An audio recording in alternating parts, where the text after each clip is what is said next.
On va rentrer dans le vif du sujet, Joël Doré. Qu'est-ce qui fait qu'un chercheur se dise un jour, tiens, je vais m'intéresser à l'intestin humain?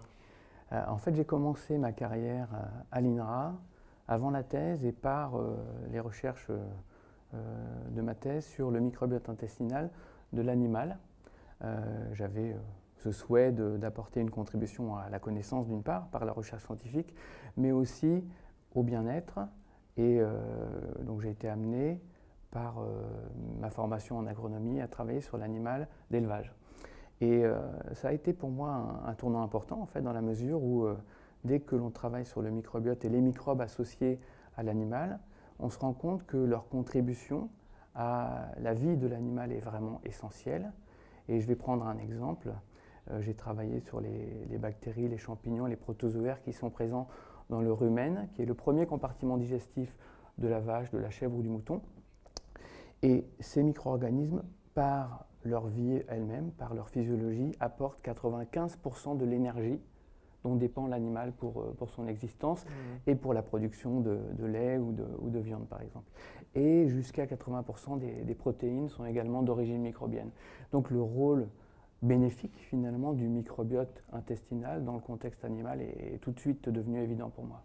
Mais qu'est-ce qui fait que du microbiote intestinal de la vache, vous dites je vais aller explorer celui de l'être humain? Alors là, c'est plutôt une raison personnelle qui m'a amené à demander une mobilité géographique. Donc j'ai commencé ma carrière à Clermont-Ferrand en France, et puis je suis allé travailler en région parisienne. Et à cette occasion, finalement, j'ai pu transférer les compétences et les expertises que j'avais commencé à développer pour travailler avec des collègues de l'Institut de recherche médicale, l'INSERM, en France, sur le microbiote intestinal humain, mais non plus comme c'était assez courant sur les bactéries néfastes, finalement, les pathogènes, et la pathologie infectieuse, mais plutôt sur les rôles bénéfiques du microbiote intestinal qui a intéressé beaucoup l'INRA, qui développe des travaux sur la nutrition et la relation entre la nutrition et la santé. Et entre la nutrition et la santé humaine, il y a le microbiote intestinal qui est un acteur majeur, comme on va le voir. En fait, ce qui illustre la vidéo, c'est un petit peu comme si on faisait un plongeon artistiquement reconstruit dans l'intestin, essentiellement dans les parties les plus distales de l'intestin, donc dans le côlon, ici, où on voit effectivement une grande diversité de micro-organismes, essentiellement des bactéries en fait, et qui tapissent les parois de l'intestin. On voit des grosses particules qu'on peut imaginer comme une représentation des particules d'origine alimentaire qui transitent au niveau de l'intestin, et pour certaines, pour la composante fibre de l'aliment qui va aller jusque dans les parties distales de l'intestin. Et là, les micro-organismes exercent des fonctions majeures. On voit ici potentiellement qu'ils peuvent être proches du mucus intestinal qui protège la paroi.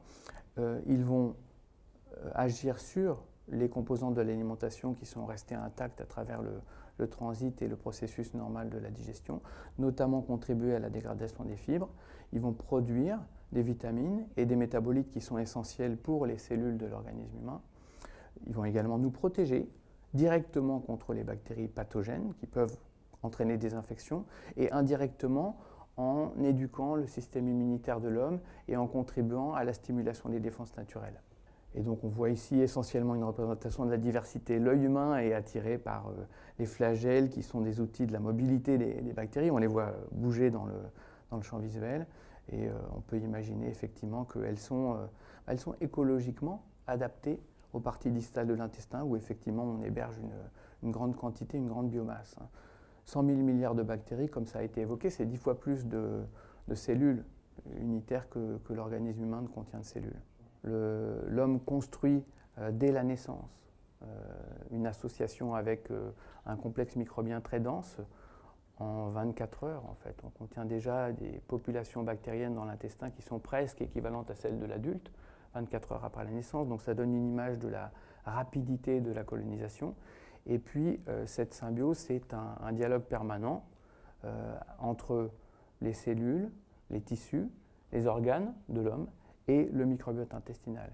Et on imagine assez bien finalement cette interaction proche entre les bactéries qu'on héberge et l'épithélium, la paroi de l'intestin, mais ça va beaucoup plus loin, ça va jusqu'aux cellules du système immunitaire, jusqu'au foie, et on l'a évoqué un petit peu, jusqu'au cerveau. Donc il y a effectivement des interactions avec l'ensemble de l'organisme qui sont des interactions essentielles au maintien de la santé et du bien-être de l'individu. Et cette colonisation qui se fait dès la naissance, elle se fait en fait dès l'accouchement. Et il y a un rôle très important de la mère dans la constitution de ce microbiote, la mère, la maman, qu'on n'imagine absolument pas. Vous allez nous en parler. Hein.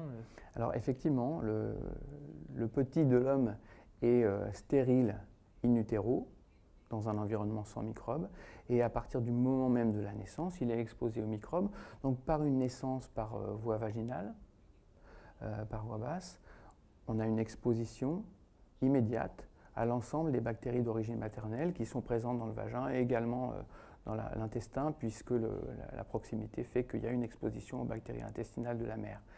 Et il est probable que cette colonisation précoce est essentielle et même potentiellement déterminante pour l'ensemble de la vie de l'individu.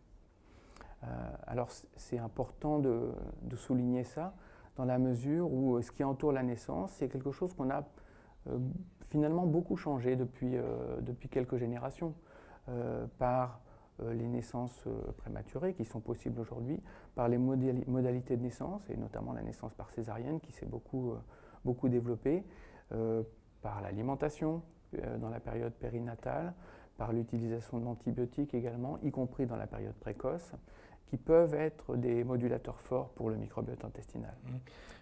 On est en Italie. Hier, on préparait cette conférence et vous me disiez, par exemple, à Rome, 80% des naissances à Rome se font par césarienne. Oui. Donc, on mesure l'impact que ça a sur le microbiote des enfants de Rome. Alors, ça correspond à une évolution globale à l'échelle de la planète, en fait, hein, qui n'est pas identique d'un pays à l'autre. Les pays scandinaves ont plutôt tendance à rester sur des usages de la césarienne très limités, 10% ou jusqu'à 20% en moyenne dans l'OCDE en fait. Mais par contre, certains pays y ont recours de façon importante. C'est le cas pour l'Italie et c'est le cas pour Rome en Italie, où effectivement, Rome sensu stricto, c'est 80%, et Rome avec la périphérie, 50% de naissances par césarienne, donc une naissance sur deux. On sait aujourd'hui qu'au Brésil, par exemple, ou en Chine, dans certaines contrées ou régions ou grandes villes, on a 9 naissances sur 10 par césarienne.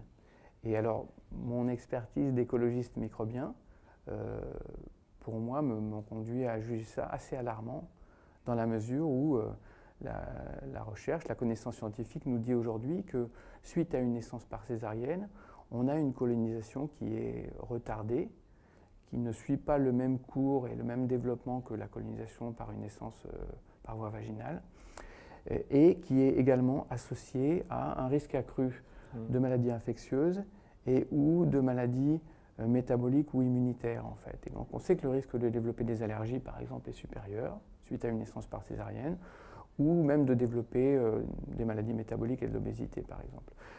C'est un risque relatif, donc il ne faut pas imaginer que chaque naissance par césarienne va conduire à des problèmes, non pas du tout. Le risque relatif, c'est une mesure d'un petit pourcentage supplémentaire, mais il est reconnu et documenté scientifiquement aujourd'hui. Et donc, on peut se demander comment faire par rapport à ça. Peut-être on sera amené à parler de la modulation du microbiote intestinal. Oui. Et c'est un domaine où, effectivement, on aurait envie de proposer à la société, finalement, sans nécessairement vouloir changer ces modifications de comportement clinique, proposer des solutions qui préserveraient le développement écologique normal de l'intestin et donc de la symbiose qu'on évoquait tout à l'heure. Ça veut dire que vous avez découvert que c'était un organe à part entière en fait? On le considère comme un organe à part entière aujourd'hui, dans la mesure où alors il contribue au niveau fonctionnel, en fait, autant que le foie par exemple. En termes de diversité génétique qu'on est capable de mesurer très finement aujourd'hui, on a des gènes bactériens qu'on a comptés un par un, on en dénombre dans l'espèce humaine aujourd'hui plus de 10 millions en fait. Et chaque individu porte 600 000 gènes bactériens en moyenne, ce qui correspond à 25 fois la taille du génome humain. Et donc ça sous-tend ou ça suppose une contribution fonctionnelle très très importante. Et là on peut parler, alors je prends mes notes, de métagénomique. Qu'est-ce que la métagénomique, Joël Doré? Alors la métagénomique, c'est la génomique, c'est-à-dire l'aptitude à caractériser la composante génétique d'un organisme, mais en considérant le microbiote intestinal, ce complexe microbien, cette grande diversité de micro-organismes, comme on l'a vu, comme un organisme unique finalement. Et donc on va caractériser, comme on avait séquencé le génome humain ou le génome de nombreux organismes, on va séquencer le génome d'un complexe microbien intestinal. Le terme méta fait référence à cette complexité d'organismes finalement. Et donc là, la technologie a évolué de façon drastique, vraiment majeure, nous mettant dans un contexte presque de révolution finalement de la connaissance grâce à l'aptitude à utiliser la technologie de séquençage massif du génome appliquée au microbiote intestinal, donc au complexe microbien. Et la métagénomique, elle permet de diagnostiquer des pathologies, et notamment celle de l'obésité, par exemple. Alors bon, on s'est donné des objectifs progressifs finalement. Le premier a été de caractériser l'ensemble des gènes potentiels du métagénome intestinal humain. Et là, on en est aujourd'hui, comme je l'évoquais, à 10 millions de gènes identifiés, caractérisés. On a utilisé cette connaissance pour reconstruire les gènes d'espèces bactériennes. Donc on sait que chaque individu héberge 600 000 gènes en moyenne et ça représente à peu près 100 à 150 espèces bactériennes dominantes dans l'intestin humain. Il y a aussi des virus, des phages, certainement des levures, mais en population moins importante pour les levures. Et puis on a ensuite posé des questions simples finalement. Qu'est-ce que nous dit cette connaissance génétique du métagénome? Et on a pu montrer que finalement la population humaine peut être assez simplement séparée en 3 groupes d'écologie intestinale. On n'a pas pour l'instant une vision très très précise sur l'impact que ça peut revêtir en termes d'association avec les maladies par exemple. Mais on a vraiment pu distinguer trois écologies intestinales différentes qu'on a appelées entérotypes et qui sont caractérisées par des associations d'espèces bactériennes. Le terme d'écologie est assez approprié finalement, puisque ça traduit vraisemblablement le fait que les bactéries elles-mêmes se parlent, interagissent les unes avec les autres et s'agencent finalement en communauté de façon assez différenciée dans la population humaine. Et puis on a aussi pu montrer que si on caractérise des grandes populations d'individus, on a une fraction de la population qui a un microbiote enrichi, très riche en gènes et en espèces bactériennes dominantes, et puis par opposition une fraction qui a un microbiote appauvri. Et donc en comparant des patients atteints de diverses grandes pathologies de société moderne aujourd'hui et des sujets sains, on a pu montrer que parmi les patients, les individus qui ont un microbiote appauvri en gènes et donc une moindre diversité microbienne, une moindre richesse en espèces, sont les individus pour lesquels le phénotype est le plus dégradé finalement. Donc c'est des gens qui ont très souvent une inflammation de bas grade ou aiguë, qui ont pour les patients obèses ou en surpoids par exemple, qui ont une inflammation intestinale marquée, qui ont une insulinorésistance marquée également, qui ont tendance à prendre plus de poids au fil du temps et qui ont des taux de cholestérol et d'acide gras sanguin plus élevés.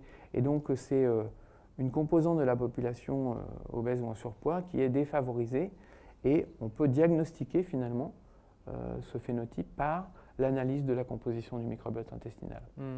On est même allé un peu plus loin puisqu'on a envie dans ces contextes-là d'essayer de voir comment l'alimentation peut agir. Et donc, chez l'individu obèse ou en surpoids, on a réalisé un travail qui consiste à faire une intervention nutritionnelle avec un régime comprenant une restriction calorique, donc qui apporte moins d'énergie, qui est un petit peu chargé en protéines alimentaires, mais également avec une grande diversité de fibres alimentaires. Et on a montré dans ce travail que finalement les individus qui ont un microbiote appauvri répondent moins bien au régime et qu'on pouvait prédire la moins bonne réponse à une restriction calorique chez l'obèse. Là, vous parlez des signatures du microbiote, en fait. Tout à fait. On peut identifier des signatures et on peut finalement schématiquement stratifier la population en répondeurs, non-répondeurs. On ferait la même chose avec des médicaments dont on sait souvent que seulement une fraction de la population des patients répond. On pourrait identifier les répondeurs, non-répondeurs à un traitement, à une thérapie ou en l'occurrence à une supplémentation nutritionnelle ou une intervention nutritionnelle. Ouais, et ce sont les travaux de Jeff Gordon, un de vos collègues américains, qui ont permis il y a à peu près 10 ans d'avancer sur ces théories-là. Alors les travaux de Jeff Gordon ont été vraiment un tournant finalement, dans la mesure où ils ont remis en lumière l'interaction étroite entre le microbiote intestinal et l'obésité. Les tout premiers travaux ont porté sur une démonstration assez époustouflante finalement, qui montrait que si on prenait le microbiote de souris génétiquement obèses et qu'on l'utilisait pour inoculer, donc on le transplantait à des souris élevées sans germes, donc des souris qui depuis la naissance finalement n'ont pas rencontré de micro-organismes et qui vont être colonisées par ces bactéries-là, le transfert du microbiote de souris obèses à des souris initialement sans germes induisait le développement de l'obésité. Et donc là, c'est une démonstration majeure de l'importance du microbiote intestinal. Et depuis, Jeff Gordon et ses collègues ont montré que le transfert à des souris sans germes du microbiote d'individus humains obèses a le même effet, c'est-à-dire qu'il va avoir tendance à entraîner une prise de poids plus rapide, accrue chez les souris. Donc on a une démonstration par ce biais-là du rôle central du microbiote dans l'obésité. Alors là, on parle des souris. Chez les humains, on peut faire cette transplantation, cette microbiothérapie, ou ça semble irréalisable? Alors non, on peut faire la microbiothérapie chez l'humain. Donc là, on rentre dans un domaine qui est l'intervention finalement, donc l'utilisation de la connaissance sur le microbiote intestinal comme un moyen de soit prévenir, soit soigner la maladie. Et certainement, on est dans le plus extrême de ce qu'on peut imaginer faire. Si l'on parle de transplantation intestinale, c'est pratiqué aujourd'hui. Dans la littérature scientifique, c'est documenté depuis 1958, donc c'est vraiment pas quelque chose de nouveau. Et nos collègues chinois nous disent que c'est une pratique traditionnelle en Chine depuis des millénaires. Donc en fait, la transplantation intestinale, l'inoculation d'un individu avec le microbiote d'un autre, puisque c'est ce dont on parle ici, est quelque chose qui existe depuis longtemps. Ça a été utilisé par la médecine depuis donc la fin des années 50 dans un contexte clinique particulier qui est ce qu'on appelle la colite récidivante à Clostridium difficile. Donc c'est un contexte de maladie infectieuse où l'individu est colonisé par une bactérie pathogène, Clostridium difficile, qui s'implante et qui, quand elle colonise, finalement va dominer l'écologie intestinale et, dans certaines conditions, va résister au traitement antibiotique. Et donc, on est le médecin qui gère un patient atteint de colite à Clostridium difficile, va essayer successivement différents antibiotiques pour en arriver aux antibiotiques de dernier recours, qui la plupart du temps ne soignent que la moitié des malades. Et donc là, la recherche scientifique a apporté une connaissance nouvelle en 2012 à travers un travail réalisé par des collègues hollandais qui ont comparé le traitement antibiotique de dernier recours et la transplantation intestinale qu'on appelle allogénique, où on prend le microbiote d'un sujet en bonne santé, complètement exempt de cette bactérie pathogène, et puis on va tenter de remplacer le microbiote du patient par ce microbiote d'un sujet sain. Classiquement, dans les essais cliniques, on réalise un point intermédiaire pour lequel un comité spécial a le droit de lever l'aveugle, de savoir qui reçoit quel traitement. Sinon, tout est réalisé en aveugle pour être sûr de respecter les règles les plus strictes finalement de la recherche scientifique. Et lors de la levée d'aveugle de cette étude, on s'est rendu compte que, alors que 50% des patients traités par l'antibiotique de dernier recours étaient guéris, jusqu'à 90% des patients traités par la transplantation étaient guéris. On éliminait complètement la bactérie pathogène.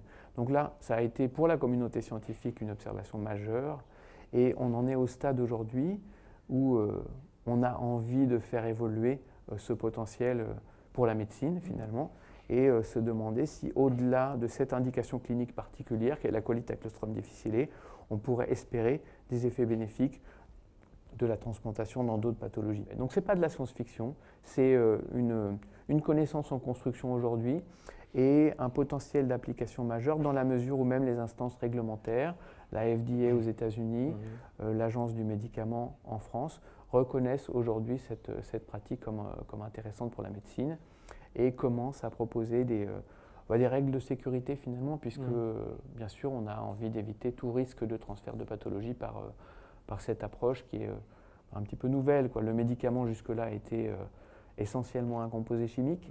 Et donc là, on a ce que les agences réglementaires ont envie de reconnaître comme un médicament, mais qui contient du vivant. On parlait de la totalité de l'organisme et notamment du lien avec le cerveau. Il y a un livre récent d'une chercheuse, d'un docteur allemand, Julia Enders. Voilà, qui parle de ça. Oui, c'est quoi ce rôle du deuxième? C'est bidirectionnel en fait. On connaissait bien le fait que l'anxiété ou le stress peut entraîner des manifestations intestinales. Ça, c'était très bien connu depuis longtemps finalement.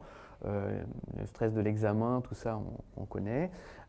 Et par contre, on n'avait pas cette notion qu'il peut y avoir un dialogue et de la signalisation qui part de l'intestin et qui va au cerveau. Et donc, on a quelques travaux récents assez intéressants finalement qui ont vraiment fait la démonstration. Donc, je peux donner des exemples. On a un travail d'un collègue suédois, par exemple, qui, sur des modèles animaux, a une mesure de l'anxiété. Schématiquement, on propose à des souris de se déplacer dans un tout petit labyrinthe en croix avec un promontoire qui est exposé au vide et un promontoire qui est protégé par des parois. Et on s'est rendu compte, à travers ces travaux, que les souris sans germes, donc élevées depuis la naissance en conditions stériles, se promènent indistinctement sur la partie exposée, anxiogène finalement, et sur la partie protégée. Et donc la mesure dans ce cas-là est le fait que les souris sans germes sont peu anxieuses. Et puis si on prend ces mêmes souris, qu'on leur administre un microbiote intestinal de souris normale, on appelle ça conventionnalisé, et bien dès lors qu'elles hébergent un microbiote intestinal, elles vont avoir un déplacement qui est confiné à la partie protégée, donc elles deviennent anxieuses et on mesure dans le cerveau des métabolites, des composés qui sont neuroactifs, des neuromédiateurs en concentration modulée par le microbiote intestinal. On voit dès lors cet impact. On a des collègues canadiens qui ont fait un travail assez proche. Nos collègues canadiens ont travaillé sur 2 lignées de souris, une lignée très anxieuse et une lignée très calme. Ces lignées ont été dérivées en conditions sans germes, donc élevées depuis la naissance sans bactéries. Et puis ce qu'on a fait, c'est qu'on a pris les bactéries du contenu intestinal de ces souris et on a croisé. Et on a par ce biais-là démontré que c'est le microbiote intestinal qui détermine le niveau d'anxiété de la lignée animale. Donc ce n'est pas la génétique, c'est le métagénome plus que le génome finalement qui intervient et encore une fois à travers la production et la modulation de signaux neuroactifs au niveau du cerveau. Donc on démontre par ce biais-là le fait qu'on a vraiment une relation intestin-cerveau bidirectionnelle, pas seulement du cerveau vers l'intestin, mais également de l'intestin vers le cerveau à travers les métabolites que produisent les bactéries intestinales. Alors on peut se projeter là, du coup, un petit peu en termes de science-fiction, dans un avenir peut-être lointain, où on pourrait imaginer contrôler un petit peu cette signalisation et par ce biais-là, moduler la prise alimentaire, par exemple. Donc, on connaît aujourd'hui déjà certains métabolites produits par les cellules de la paroi intestinale qui sont actifs au niveau du cerveau et qui vont réguler la décision de l'arrêt de prise alimentaire, donc déterminer la satiété. Et une meilleure connaissance des mécanismes par lesquels les bactéries pourraient réguler la production de ces signaux pourrait effectivement permettre d'agir. Aujourd'hui, on est dans un changement de paradigme finalement quand on dit le microbiote intestinal est en symbiose avec notre organisme ou l'organisme humain est une symbiose entre des bactéries et des cellules et tissus humains. Et finalement, il faut avoir cette tendance à prendre en compte de plus en plus et de mieux en mieux cette reconnaissance dans la nutrition, dans la médecine. Et donc, c'est un pas qui, à mon sens, est encore à franchir. Et par rapport à ça, malgré tout, ce que je regarde rétrospectivement, c'est qu'on a depuis 50 à 60 ans, depuis 2 générations, agi énormément à travers nos changements de pratiques médicales ou alimentaires, à travers la façon dont on encadre la naissance, comme on l'a évoqué, sur le microbiote, et de façon plutôt défavorable finalement. Donc l'espoir peut être que la meilleure connaissance et reconnaissance du rôle bénéfique que peut jouer le microbiote intestinal devrait se traduire par une adaptation de nos pratiques, de nos modes de vie, de nos pratiques cliniques également, vers une meilleure utilisation de cette connaissance pour le bénéfice de la santé humaine. Et malgré tout, mais probablement le deuxième pas à franchir dans la reconnaissance du deuxième génome humain et de sa contribution à la santé, c'est de se dire, effectivement, ce complexe microbien qu'on héberge, il est avant tout bénéfique. Et si on sait construire l'harmonie avec laquelle on peut vivre avec lui, on va effectivement aider à préserver la santé. En fait, on peut imaginer se placer dans un contexte de prévention et de personnalisation. On ne l'a pas trop évoqué, mais quand on parle d'entérotypes, d'écologie intestinale qui peuvent distinguer les individus les uns des autres, on avance déjà vers la reconnaissance de la possibilité de personnaliser la nutrition ou la clinique finalement. Et donc cette connaissance du microbiote intestinal va nous aider à avancer vers des diagnostics, des outils de stratification qui permettront de mieux gérer chaque individu dans la recommandation nutritionnelle ou dans la prise en charge clinique à l'hôpital.